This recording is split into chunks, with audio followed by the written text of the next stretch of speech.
I just wanted to take a quick one-take video, kind of explain where I've been the last couple weeks and where I'm not going to be, well, where I'm going to be and why I'm not going to be uploading it to YouTube for quite a while.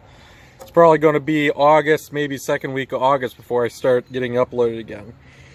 This last few weeks I was hoping to get a lot of editing done and get a stockpile going for when I'm at summer camp, but I've just been too busy with everything else that's been going on. Have been working on the Rover, just haven't been able to take much video or even edit any of it. So that's why you haven't seen anything.